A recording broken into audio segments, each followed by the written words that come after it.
বর্তমান সভ্যতা ধ্বংসাত্মক অর্থনীতির উপর দাঁড়ানো, চট্টগ্রামে ডক্টর ইউনূস শিক্ষার্থীদের নতুন বিশ্ব গড়ার স্বপ্ন দেখার আহ্বান।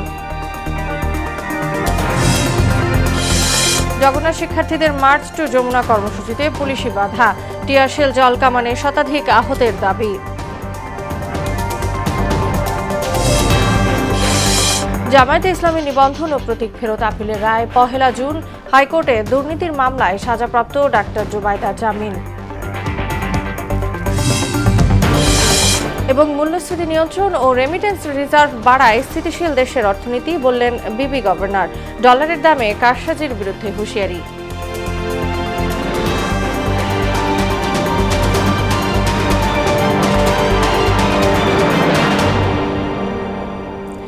আসসালামু আলাইকুম, সবাইকে মোহনা সংবাদে স্বাগত। শুনছিলেন শিরোনাম, সঙ্গে আছি তাসনুমা বিনতে তাহের। এবার বিস্তারিত। শিক্ষার্থীদের নতুন বিশ্ব গড়ার স্বপ্ন দেখার আহ্বান জানিয়েছেন অন্তর্বর্তী সরকারের প্রধান উপদেষ্টা প্রফেসর মোহাম্মদ ইউনূস। চট্টগ্রাম বিশ্ববিদ্যালয়ের ৫ম সমাবর্তন অনুষ্ঠানে তিনি বলেন, স্বপ্ন না দেখে গর্তের মধ্যে ঢুকে গিয়ে সবকিছু মেনে নিলে কিছুই পাল্টাবে না। বর্তমান সভ্যতাকে ধ্বংসাত্মক অর্থনীতির সভ্যতা বলে মন্তব্য করেন অধ্যাপক ইউনূস। তাহসিন তারিনের প্রতিবেদন। 1966 সালে প্রতিষ্ঠিত চট্টগ্রাম বিশ্ববিদ্যালয়ে 1994 সালে প্রথম, 1999 সালে দ্বিতীয়, 2008 সালে তৃতীয় এবং 2016 সালের 31 জানুয়ারি চতুর্থ সমাবর্তন অনুষ্ঠিত হয়। পঞ্চম সমাবর্তন অনুষ্ঠানে যোগ দিতে বুধবার বিকেলে চট্টগ্রাম বিশ্ববিদ্যালয়ে আসেন প্রধান উপদেষ্টা, যিনি 1972 সালে এখানে শিক্ষকতায় পেশায় নিজেকে যুক্ত করেন। বিশ্ববিদ্যালয়ের কেন্দ্রীয় খেলার মাঠে আয়োজিত সমাবর্তন অনুষ্ঠানে অধ্যাপক ইউনূসকে ডিলিট সনদ তুলে দেন উপাচার্য ইয়াহিয়া আক্তার। দীর্ঘদিন পর ক্যাম্পাসে আসার অনুভূতি প্রকাশ করেন প্রফেসর ইউনূস। শিক্ষার্থীদের নতুন বিশ্ব গড়ার স্বপ্ন দেখার আহ্বান জানিয়ে তিনি বলেন, বর্তমানে যে সভ্যতা গড়ে উঠেছে তা ধ্বংসাত্মক অর্থনীতির সভ্যতা। সবাই চেষ্টা করব যে পৃথিবীর ভবিষ্যৎ আমাদের নিজেদের প্রত্যেকের হাতে। আমরা যেভাবে বিশ্ব করতে চাই সেভাবেই বিশ্ব করতে পারি। নিজের মনের একটা স্বপ্ন থাকতে হবে, এটাই আমার আবেদন, যে আমরা কী ধরনের বিশ্ব চাই, কী ধরনের সমাজ চাই, কী ধরনের সংসার চাই, কী ধরনের শিক্ষা ব্যবস্থা চাই, এগুলো আমার মনের মাধুর মিশিয়ে আমাকে বের করে নিতে হবে। 1974 সালে দুর্ভিক্ষের কথা স্মরণ করে প্রধান উপদেষ্টা বলেন, চট্টগ্রাম বিশ্ববিদ্যালয়ের অর্থনীতি বিভাগেই গ্রামীণ ব্যাংকের জন্ম। গ্রামীণ ব্যাংকের আইনে লেখা আছে পরিষ্কার, এই ব্যাংক কোথা থেকে আসলো। ব্যাংকের জন্ম হয়েছে চট্টগ্রাম বিশ্ববিদ্যালয়ে অর্থনীতি বিভাগে, সেটা তার স্পষ্ট উল্লেখ আছে। শিক্ষা উপদেষ্টা সিআর আবরার এবং বিশ্ববিদ্যালয় মঞ্জুরি কমিশনের চেয়ারম্যান অধ্যাপক SMA ফাইজও বক্তব্য দেন সমাবর্তন অনুষ্ঠানে। তাহসিন তারিন, মোহনা সংবাদ। এর আগে চট্টগ্রাম বন্দরকে দেশের অর্থনীতির হৃৎপিণ্ড উল্লেখ করে একে বাদ দিয়ে অর্থনীতির নতুন পথ খোলা সম্ভব নয় বলে মন্তব্য করেন তিনি। সকালে বন্দর পরিদর্শনের পর আলাদা অনুষ্ঠানে চট্টগ্রাম নগরীর জলাবদ্ধতা নিরসনে সংশ্লিষ্টদের কাজ করার নির্দেশও দেন প্রফেসর ইউনূস। আরও জানাচ্ছেন মুনতাসির মামুন। অন্তর্বর্তী সরকারের দায়িত্ব নেওয়ার পর প্রথমবারের মতো নিজ জেলা চট্টগ্রামে প্রফেসর মোহাম্মদ ইউনূস। সেখানে দিনভর নানা কর্মসূচিতে অংশ নেন তিনি। শুরুতেই চট্টগ্রাম বন্দরে কার্যক্রম পরিদর্শন করেন প্রধান উপদেষ্টা। কর্মকর্তাদের সঙ্গে মতবিনিময়ে তিনি বলেন, চট্টগ্রাম বন্দর সেরা না হলে দেশের অর্থনীতিকে কাঙ্ক্ষিত জায়গায় নেওয়া সম্ভব নয়। সুতরাং এর কার্যক্রম আধুনিক ও শক্তিশালী করার পদক্ষেপ নেওয়া হবে। বাংলাদেশের অর্থনীতি যদি পাল্টাতে হয় তাহলে চট্টগ্রাম বন্দর হলো ভরসা। এটাকে বাদ দিয়ে বাংলাদেশের অর্থনীতি নতুন কোনো পাতায়, নতুন কোনো অধ্যায়ে প্রবেশ করার কোনো সুযোগ নেই। এরপর চট্টগ্রাম সার্কিট হাউসে যান প্রফেসর ইউনূস। সেখান থেকেই কর্ণফুলী নদীর উপর বহুল প্রত্যাশিত কালুরঘাট রেল ও সড়ক সেতু নির্মাণ কাজের উদ্বোধন করেন তিনি। তিনি বলেন, সেতুটির ঐতিহাসিক গুরুত্ব আছে, বিশেষ করে বোয়ালখালী মানুষের জন্য এটি বহুল আকাঙ্ক্ষিত।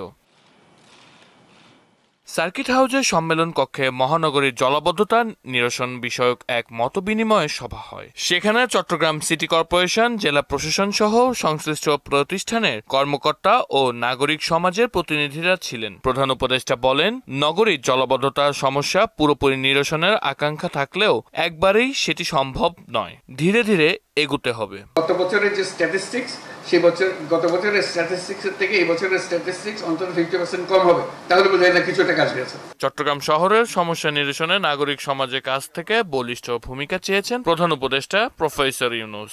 এবার যেহেতু এসে গেছে সামনে। মুনতাসির মামুন, মোহনা সংবাদ, ঢাকা।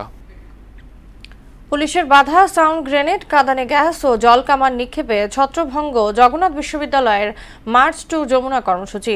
দুপুরে বিশ্ববিদ্যালয় ক্যাম্পাস থেকে শুরু হওয়া মিছিল কাকরাইল মসজিদের সামনে পৌঁছালে বাধা দেয় পুলিশ। পরে কাকরাইল মসজিদের সামনে অবস্থান নেন আন্দোলনকারীরা। এ সময় শিক্ষার্থী সহ শতাধিক ব্যক্তি আহত হয়েছে বলে অভিযোগ করেন তারা। শামীউজ্জামান চৌধুরীর রিপোর্ট। আবাসন ভাতা বিশ্ববিদ্যালয়ের দ্বিতীয় ক্যাম্পাস প্রস্তাবিত পূর্ণাঙ্গ বাজেট অনুমোদন সহ ৩ দফা দাবিতে জগন্নাথ বিশ্ববিদ্যালয় ৭১ গণহত্যা ভাস্কর্য চত্বরের সামনে থেকে বুধবার দুপুর ১:১২টায় লং মার্চ শুরু করেন শিক্ষার্থীরা। হাইকোর্টের সামনে থেকে তা পুলিশি বাধার মুখে পড়ে। এ সময় বাধা অতিক্রম করে মৎস্য ভবন পার হয়ে কাকরাইল মসজিদের সামনে এলে লং মার্চে আবারও বাধা দেয় পুলিশ। এক পর্যায়ে পুলিশের সঙ্গে অংশগ্রহণকারীদের শুরু হয় বাকবিতণ্ডা। আন্দোলনকারীরা ব্যারিকেড ভেঙে যমুনার দিকে যাওয়ার চেষ্টা করলে লাঠিপেটা করে পুলিশ। তাদের ছত্রভঙ্গ করতে পুলিশ কাঁদানে গ্যাস, সাউন্ড গ্রেনেড ও জলকামান ব্যবহার করে। যখন জাতীয় কোনো আন্দোলন হয় তখন জবির শিক্ষার্থীরা মাঠে নামে জীবন দেয়, রক্ত দেয়। আর জবির শিক্ষার্থীদের ক্ষেত্রেই আপনারা তালবাহানা করেন, মূলা ঝোলান। আমাদের হচ্ছে মূলত 3টা দাবি। এক হচ্ছে আমাদের আবাসন ব্যবস্থা দিতে হবে, দ্বিতীয় হচ্ছে আমাদের যে বাজেট দেওয়া হয়েছে বিশ্ববিদ্যালয় থেকে ওই বাজেট আমাদের বাস্তবায়ন করতে হবে, তৃতীয় হচ্ছে আমাদের যশোর নির্বাচন দিতে হবে। পুলিশি বাধার মুখে কাকরাইল মসজিদের সামনে অবস্থান নেন শিক্ষার্থীরা। অভিযোগ করেন অনেকের আহত হওয়ার। তারা এই জায়গায় এসে আমাদের উপরে যে হামলা করলো, এই যে আমাদের যে ভাই বোনগুলো হতাহত হলো, এইটা তো জুলাই কাণ্ডের থেকে কোনোভাবে কম না। মানে কি দেখতেছি চোখের সামনে এক একজন মানে এদিকে থেকে আহত হয়ে পড়ে আছে। এটা কখন দেখছিলাম? এটা জুলাইয়ে দেখছিলাম। মানে এইটা তো কোনোভাবেই কাম্য না। আমরা তো স্টুডেন্ট, রাইট? তো আমরা এখানে তো ফাইট করতেও আসি নাই। তো আমাদেরকে কেন মারা হলো এর জবাব অবশ্যই দিতে হবে। পুলিশ আমাদের হামলা করে। আমরা শান্তিপূর্ণ আন্দোলনে পুলিশ আমাদেরকে এখন সরকারের সামনাসামনি মুখোমুখি দাঁড় করাতে চায়। পুলিশ এদিকে এখন স্বৈরাচার হয়ে গেছে। গতকাল বিশ্ববিদ্যালয়ের রাজনৈতিক, সামাজিক, সাংস্কৃতিক সংগঠনের সমন্বয়ে গঠিত জুলাই ঐক্য সংগঠনের পক্ষ থেকে এই কর্মসূচি ঘোষণা করা হয়। শামীমুজ্জামান চৌধুরী, মোহনা সংবাদ, ঢাকা। জামায়াতে ইসলামী নিবন্ধন ও প্রতীক ফিরে পাওয়া নিয়ে আপিলের রায় ১ জুন ঘোষণা করবেন সর্বোচ্চ আদালত। আইনজীবী শিশির মনির বলেন, দাঁড়িপাল্লা প্রতীকের সঙ্গে জামায়াতের রাজনীতি এক সুতোয় গাঁথা। এদিকে দুর্নীতি মামলায় ৩ বছরের সাজাপ্রাপ্ত বিএনপির ভারপ্রাপ্ত চেয়ারম্যান তারেক রহমানের স্ত্রী ডাক্তার জোবাইদা রহমানকে জামিন দিয়েছেন হাইকোর্ট। আরও জানাচ্ছেন কাজী পাপ্পু। 2013 সালের 1 আগস্ট জামায়াতের নিবন্ধন বাতিল ও অবৈধ ঘোষণা করে রায় দেন হাইকোর্ট। এর বিরুদ্ধে আপিল করলে 2023 সালের নভেম্বরে আইনজীবীর অনুপস্থিতি দেখিয়ে আবেদন খারিজ করে দেন আদালত। 5 আগস্ট রাজনৈতিক পট পরিবর্তনে গেল বছরের 1 সেপ্টেম্বর জামায়াতের নিবন্ধনের আপিল পুনরুজ্জীবিত করা হয়। এর আগে 2016 সালে তৎকালীন প্রধান বিচারপতি এসকে সিনহার সভাপতিত্বে ফুল কোর্ট সভা ডেকে জামায়াতের প্রতীক বাতিল করা হয়। বুধবার প্রধান বিচারপতি সৈয়দ রেফাত আহমেদের নেতৃত্বে 4 বিচারপতি আপিল বেঞ্চে জামায়াতের নিবন্ধন ও প্রতীক ফিরে পাওয়ার শুনানি শুরু হয়। শুনানি শেষে 1 জুন রায় ঘোষণার দিন ধার্য করেন আপিল বিভাগ। যারা এই নিবন্ধন মামলা শুনানি অন্তে নিবন্ধন বাতিল করেছেন তারা মূলত বাংলাদেশের উচ্চ আদালতকে রাজনৈতিকভাবে ব্যবহার করেছেন। ইনশাআল্লাহ জামায়াত ইসলামী তার নিবন্ধন ফেরত পাবে। দাড়িপাল্লা প্রতীক জামায়াতের রাজনীতির সঙ্গে ওতপ্রোতভাবে জড়িত। সুপ্রিম কোর্ট প্রতিষ্ঠার আগেই দাড়িপাল্লা জামায়াতের প্রতীক, জানান আইনজীবী শিশির মনির। যে কয় সময় সংসদীয় ইলেকশন হয়েছে সব নির্বাচনে জামায়াত ইসলামী দাড়িপাল্লা প্রতীক নিয়ে অংশগ্রহণ করেছে। শুধুমাত্র রেজিস্ট্রেশনেই যথেষ্ট নয়, তার সঙ্গে ইলেকশন কমিশন যেন আমাদেরকে দাড়িপাল্লা প্রতীকটি বরাদ্দ করে এই মর্মে উচ্চ আদালত থেকে আমরা অবজারভেশন চাই। এদিকে জ্ঞাত আয় বহির্ভূত সম্পদ অর্জনের মামলায় 3 বছরের সাজাপ্রাপ্ত ডক্টর জোবাইদা রহমানকে জামিন দিয়েছেন হাইকোর্ট। একই সঙ্গে সাজার বিরুদ্ধে করা আপিল আবেদন ও শুনানির জন্য গ্রহণ করেন আদালত। আপিল শুনানির জন্য গ্রহণ করেছেন, নিম্ন আদালতের নথি তলব দিয়েছেন, পক্ষধরকে নোটিশ দিয়েছেন এবং ওনার উপর আরোপিত দণ্ডাদেশে যে ফাইন ছিল সেই ফাইনটা স্টে করেছেন এবং এই আপিল নিষ্পত্তি না হওয়া পর্যন্ত ওনাকে নিজের জিম্মায় অথবা আইনজীবীদের জিম্মায় ওনাকে জামিন দিয়েছেন। ওদিকে সব ওষুধের দাম নির্ধারণ করতে পারবে ওষুধ প্রশাসন। হাইকোর্টের এমন রুল সঠিক ছিল বলে জানিয়েছেন আপিল বিভাগ। দীর্ঘ শুনানি শেষে মহামান্য আপিল বিভাগ আজকে আপিলটি খারিজ করে দিয়েছেন। কাজী পাপ্পু, মোহনা সংবাদ, ঢাকা। বিচার শেষ না হওয়া পর্যন্ত আওয়ামী লীগের কার্যক্রমে নিষেধাজ্ঞা নিয়ে নিজেদের অবস্থান খোলাসা করেছে মার্কিন যুক্তরাষ্ট্র। এক প্রেস ব্রিফিংয়ে গণমাধ্যমের প্রশ্নে মার্কিন পররাষ্ট্র দপ্তরের প্রিন্সিপাল ডেপুটি স্পোকসপারসন টমাস পিগার জানান, অন্তর্বর্তীকালীন সরকার আওয়ামী লীগকে সব ধরনের রাজনৈতিক কর্মকাণ্ড থেকে নিষিদ্ধ করেছে যতক্ষণ না দলটির বিরুদ্ধে বিশেষ ট্রাইব্যুনালের রায় আসে। তবে যুক্তরাষ্ট্র কোনো নির্দিষ্ট রাজনৈতিক দলকে সমর্থন করে না। বাংলাদেশের সঙ্গে 50 বছরেরও বেশি সময়ের অংশীদারিত্ব আরও গভীর করতে ট্রাম্প প্রশাসন কাজ করে যাচ্ছে বলেও জানান তিনি। এবার আওয়ামী লীগ ও সহযোগী সংগঠনগুলোর অনলাইন প্ল্যাটফর্ম বন্ধে কার্যক্রম শুরু করেছে সরকার। সংগঠনগুলোর website, Facebook, YouTube, TikTok, Telegram এবং এক্স অ্যাকাউন্ট ব্লক করতে ইতিমধ্যেই বাংলাদেশ টেলিযোগাযোগ নিয়ন্ত্রণ কমিশন বিটিআরসিকে নির্দেশ দেওয়া হয়েছে বলে জানালেন প্রধান উপদেষ্টা ডাক, টেলিযোগাযোগ ও তথ্য প্রযুক্তি বিষয়ক বিশেষ সহকারী ফয়েজ আহমদ তৈয়ব। মঙ্গলবার জাতীয় সাইবার নিরাপত্তা এজেন্সি বিটিআরসিকে এ সংক্রান্ত চিঠি দিয়েছে বলেও জানান তিনি। দ্রুত নির্বাচন দিয়ে জনগণকে ভোটাধিকার প্রয়োগের সুযোগ করে দিতে অন্তর্বর্তী সরকারের প্রতি আহ্বান জানিয়েছেন বিএনপি চেয়ারপারসনের উপদেষ্টা জয়নুল আবদিন ফারুক। জাতীয় প্রেস ক্লাবে অতি দ্রুত নির্বাচনের রোডম্যাপ ঘোষণা এবং 31 দফা বাস্তবায়ন সংক্রান্ত এক আলোচনায় তিনি একথা বলেন। ফারুক বলেন, বিএনপি গত 17 বছর ধরে একটি পরিচ্ছন্ন নির্বাচনের জন্য আন্দোলন করে আসছে। 24-এর ছাত্র জনতা প্রাণ দিয়েছে সুষ্ঠু নির্বাচনের জন্যই। এ অবস্থায় নির্বাচন বিলম্বিত করার কোনো হেতু নেই বলেও জানান এই বিএনপি নেতা। জেল, জুলুম, খুন, খারাপি উপেক্ষা করে বছরে বছরে জেলে থেকে মা বাবার সন্তান বুক থেকে বিদায় দিয়েছে যে হাসিনা, সে হাসিনা চলে গেলেও এখনো এই দেশের মানুষ আপনার কাছে আশা করে একটি সুষ্ঠু নির্বাচন, যে নির্বাচনের মধ্যে দিয়ে বিনা বাধায় আমি ভোট কেন্দ্রে গিয়ে আমার ভোটাধিকার প্রয়োগ করতে পারি। দেশে নারীর প্রতি সহিংসতা বৃদ্ধি পাওয়ায় উদ্বেগ জানিয়েছে women entrepreneur association of Bangladesh. বিকেলে প্রধান নির্বাচন কমিশনারের সঙ্গে সাক্ষাৎ করে এ উদ্বেগ জানান সংগঠনের সভাপতি নাসরিন ফাতেমা আউয়াল। এ সময় আগামী জাতীয় সংসদ নির্বাচনে সংরক্ষিত নারী আসনের সংখ্যা বাড়ানোর দাবিও জানান তিনি। আবারও নারীদের উপর বৈষম্য শুরু হয়েছে, নারীদেরকে ঠেলে আবার ঘরের ভেতরে ঢোকাতে চাচ্ছে, সেই জিনিসটাও যেন ওনারা দেখেন, সেটা নিয়ে আমরা কথা বলেছি।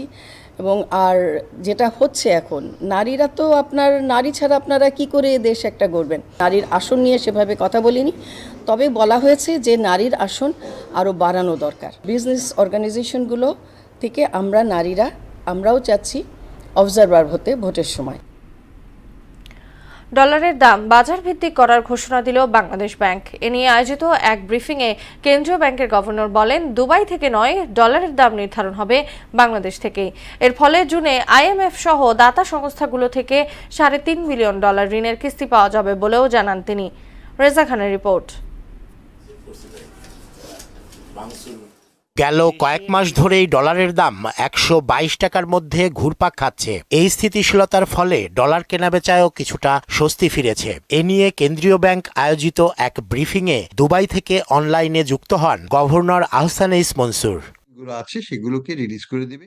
মূল্যস্ফীতি নিয়ন্ত্রণ, রেমিটেন্স, রিজার্ভ ও রপ্তানি বৃদ্ধি সহ সামগ্রিক সূচক উন্নতির ফলে অর্থনীতি স্থিতিশীল রয়েছে বলে দাবি করেন তিনি। আমাকে ম্যাক্রো ইকোনমিক স্টেবিলিটি রাখতে হবে, ব্যালেন্স অফ পেমেন্টকে একটা পর্যায়ে রাখতে হবে যেটা সাস্টেইনেবল, ফাঞ্জিবল। তৃতীয়ত হচ্ছে আমার এক্সপোর্টের গ্রোথ থাকতে হবে, আমার রেমিটেন্সের গ্রোথ থাকতে হবে এবং আমার ইম্পোর্ট বাড়বে কিন্তু সংযতভাবে।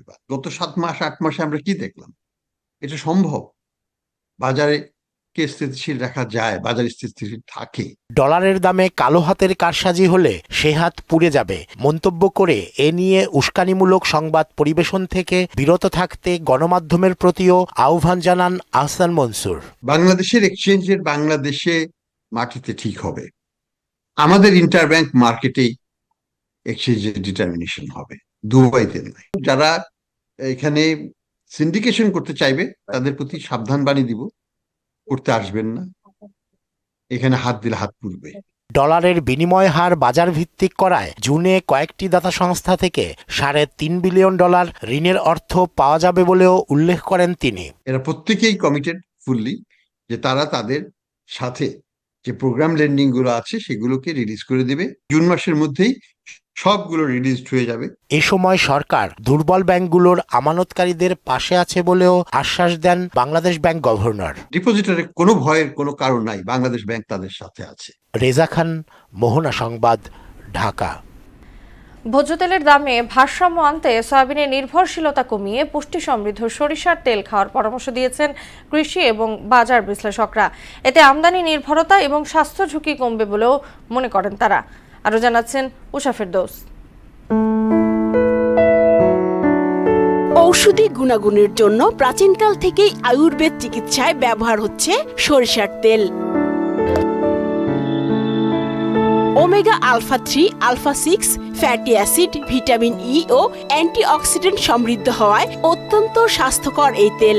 বিভিন্ন ভোজ্য তেলের ওপর করা একটি তুলনামূলক সমীক্ষায় দেখা যায় সরিষার তেলে 70% হৃৎপিণ্ড সংক্রান্ত রোগের ঝুঁকি কমায়। কোলেস্টেরল কমানোর ক্ষেত্রেও এর ভূমিকা অসামান্য।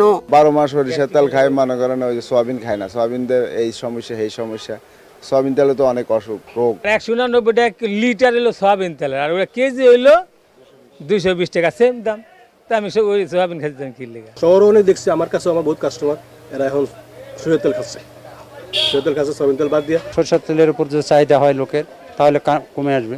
গবেষণা মতে সরিষার তেলে উপস্থিত লাইনোলেনিক অ্যাসিড শরীরে ক্যান্সার সেল জন্ম নেয়ার বিরুদ্ধে প্রতিরোধ গড়ে তোলে। সরিষার ভ্রান্ত ধারণা হলো যে দীর্ঘদিন ইউজ করলে একটা কেমিক্যাল থাকে, সেটা সমস্যা সৃষ্টি করে, এই ধরনের ধারণা আছে আর কি। আর আমরা যেহেতু অনেকটা মানুষের হেবিটুয়েটেড হয়ে গেছে সয়াবিনের দিকে আর কি, যার জন্য এখন আবার মোটিভেট করতে হবে মানুষকে। যে ভুল ধারণা আছে, ইউরিক অ্যাসিড আছে, আমরা কিন্তু সেই পরিমাণে সরিষার তেল খাই না। ইউরিক অ্যাসিড শুধু সরিষাতে না, অন্য অনেক ফসলই আছে কিন্তু। শুধু দোষ হচ্ছে সরিষার তেলে, কারণ হচ্ছে সিন্ডিকেটটা তারা করছে কি, সয়াবিন বিক্রি করতে পারলে, দেশের থেকে বাইরে থেকে এনে বিক্রি করতে পারলে তাদের লাভ বেশি। সিন্ডিকেটের তত্ত্ব অনুযায়ী আমরা চলছি। বৈশ্বিক তেলের বাজার, মুদ্রার রিজার্ভ এবং দেশে তেলের বর্তমান উৎপাদন বিবেচনায় রাখলে রান্নায় সরিষাকেই প্রাধান্য দেওয়া উচিত বলে মত কৃষি গবেষকদের। উষা ফেরদৌস, মোহনা সংবাদ, ঢাকা। অতিরিক্ত লবণ গ্রহণের ফলে দেশে উচ্চ রক্তচাপ, হৃদরোগ, স্ট্রোক ও কিডনি রোগে আক্রান্তের ঝুঁকি বাড়ছে। গবেষণা মতে বাংলাদেশের প্রাপ্তবয়স্করা প্রতিদিন গড়ে 9 গ্রাম লবণ গ্রহণ করছেন, যা বিশ্ব স্বাস্থ্য সংস্থার নির্ধারিত মাত্রার প্রায় দ্বিগুণ। এর ফলে প্রতি বছর দেশে প্রায় 25,000 মানুষ মৃত্যুবরণ করছে বলেও জানান জনস্বাস্থ্য বিশেষজ্ঞরা। সকালে বিশ্ব লবণ সচেতনতা সপ্তাহ উপলক্ষে আয়োজিত এক মতবিনিময় সভায় এসব তথ্য তুলে ধরা হয়। ন্যাশনাল হার্ট ফাউন্ডেশনের অধ্যাপক ডাক্তার সোহেল রেজা চৌধুরী বলেন, খাবারে বাড়তি লবণ নানা অসংক্রামক রোগের ঝুঁকি তৈরি করে। ঢাকা শহরে না, গ্রামাঞ্চলেও এখন প্যাকেটজাত বিভিন্ন ধরনের খাবার আছে, সেগুলো খুবই লবণ বেশি। সুতরাং আইন লাগবে। আইনটা হচ্ছে এই প্যাকেটজাত খাবারগুলোতে লবণ কী পরিমাণ থাকতে পারবে সেটা একটা নির্দেশনা দিয়ে দেওয়া, এর বেশি থাকতে পারবে না। প্যাকেটের গায়ে যে মাত্রাটা লেখা আছে সেটা যেন সঠিকভাবে আমার খাদ্যের মধ্যে যেটা আছে সেটাই যেন প্রতিফলিত হয়। স্কুলগামী শিশুদের জন্য বিশেষ পুষ্টি সমৃদ্ধ নিডো 5+ বাজারে এনেছে নেসলে বাংলাদেশ। সম্প্রতি এর মোড়ক উন্মোচন করেন বাংলাদেশে নিযুক্ত সুইস রাষ্ট্রদূত রেটো রেংলি। তিনি জানান, নেসলের মতো বিশ্বখ্যাত কোম্পানি বাংলাদেশে পুষ্টি, কর্মসংস্থান ও উন্নয়নে গুরুত্বপূর্ণ ভূমিকা রাখছে। 80 বছরের অভিজ্ঞতায় তৈরি নিডো 5+-এ রয়েছে 20টি প্রয়োজনীয় ভিটামিন ও খনিজ, যা শিশুদের শারীরিক ও মানসিক বিকাশে সহায়ক। দেশের বাইরের খবর। স্থিতিশীল, শান্তিপূর্ণ ও সমৃদ্ধ মধ্যপ্রাচ্য গড়তে আরব বিশ্ব অগ্রণী ভূমিকা পালন করছে বলে জানালেন মার্কিন প্রেসিডেন্ট ডোনাল্ড ট্রাম্প। মধ্যপ্রাচ্য সফরে গলফ কাউন্সিল কর্পোরেশন জিসিসি সম্মেলনে তিনি একথা বলেন। এ সময় গাজায় যুদ্ধ বন্ধে স্থায়ী সমাধান খোঁজার আহ্বান জানান সৌদি যুবরাজ মোহাম্মদ বিন সালমান। কাজী শাহরিনের ডেস্ক রিপোর্ট।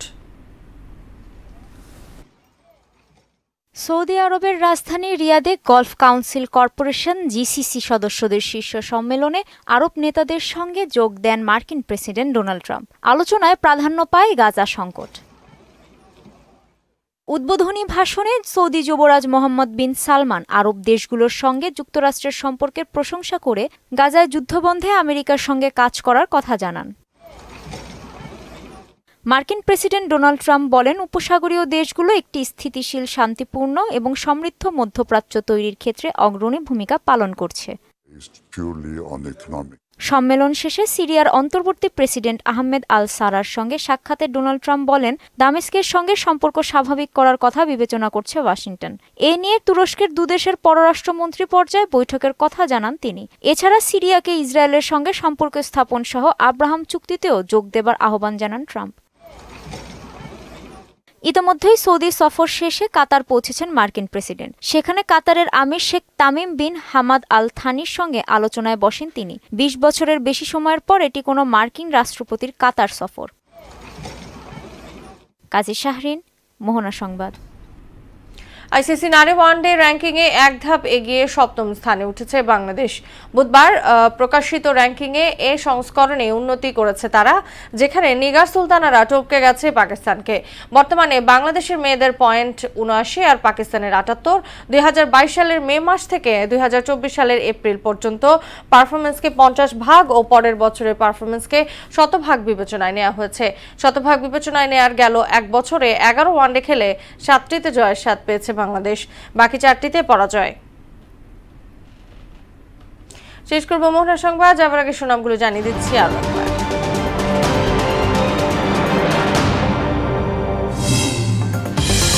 বর্তমান সভ্যতা ধ্বংসাত্মক অর্থনীতির উপর দাঁড়ানো, চট্টগ্রামে ডক্টর ইউনূস শিক্ষার্থীদের নতুন বিশ্ব গড়ার স্বপ্ন দেখার আহ্বান। জগন্নাথ শিক্ষার্থীদের মার্চ টু যমুনা কর্মসূচিতে পুলিশে বাধা, টিয়ারশেল, জলকামানে শতাধিক আহতের দাবি। জামায়াতে ইসলামী নিবন্ধন ও প্রতীক ফেরত আপিলের রায় ১ জুন। হাইকোর্টে দুর্নীতির মামলায় সাজাপ্রাপ্ত ডাক্তার জুবাইদার জামিন।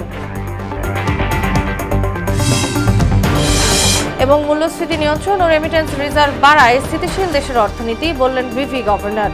ডলারের দামে কারসাজির বিরুদ্ধে হুঁশিয়ারি।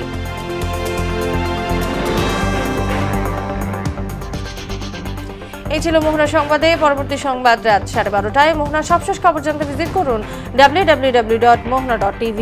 সংবাদ দেখতে পান ফেসবুক ও ইউটিউবেও। এতক্ষণ সঙ্গে থাকার জন্য সবাইকে ধন্যবাদ।